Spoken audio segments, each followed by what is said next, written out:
for. All right, Erin O'Brien. Erin O'Brien.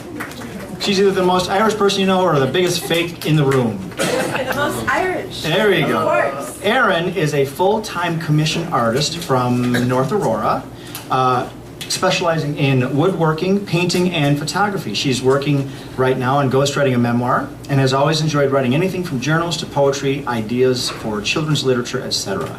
She is here at the invitation of our own Steve Supporta. So Steve, thank you.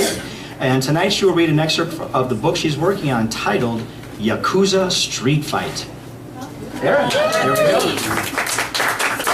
The Yakuza Street Fight is a portion of it. It's actually Living on the Edge, the journey of Paul Young. So this is his story that I've recreated in the theme of fear for you all tonight. It was a cold autumn evening in Tokyo, fall of 1970.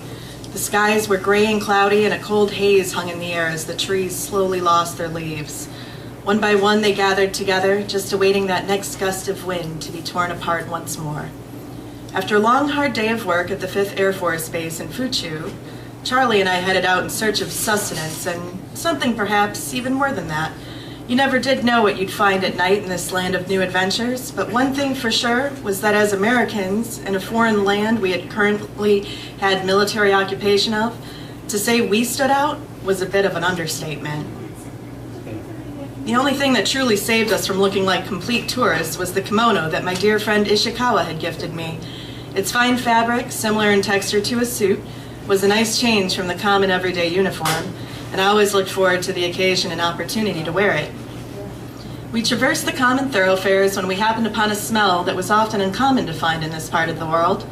A smell that, instead of the normal fragrance of the sea, that all-encompassing freshly caught fish being chopped up and turned into sushi or some kind of stew smell, that simply couldn't help but turn my American stomach at the thought of it, let alone in person smell.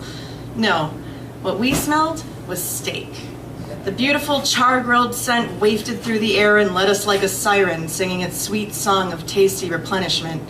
We turned down a cobblestone path in a narrow back alley, following to what we had hoped would be an amazing dinner.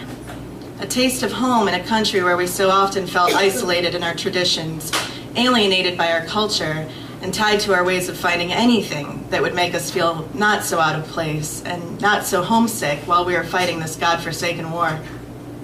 Unfortunately for Charlie and I, steak was not in the cards that night. Our dreams of discovering the location we were searching for came to an abrupt halt at clashing sounds in the not so far away distance.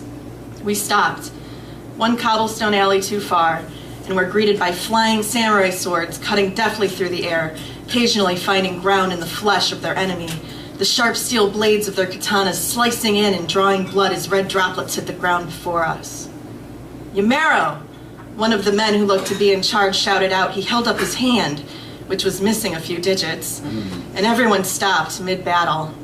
What we had unknowingly interrupted was none other than two feuding factions of the Yakuza in an all-out street war to the death. I couldn't believe it when they stopped moving at the interjection of the man who was now standing right in front of me. Sweat started to bead up on my forehead and run down my hairline.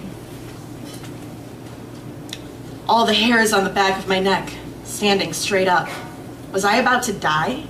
I hadn't even thought about Charlie yet, still standing beside me, slightly shaking himself at the possibility of what could happen. Would they show mercy upon us? I didn't even feel like I could eat that steak dinner anymore. My appetite had deserted me just as quickly as I wished I could desert this current situation.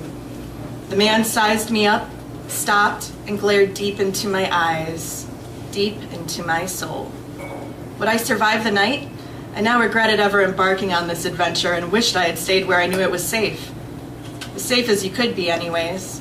We were at war, and no one is guaranteed another day in this life. I just never imagined mine would end like this.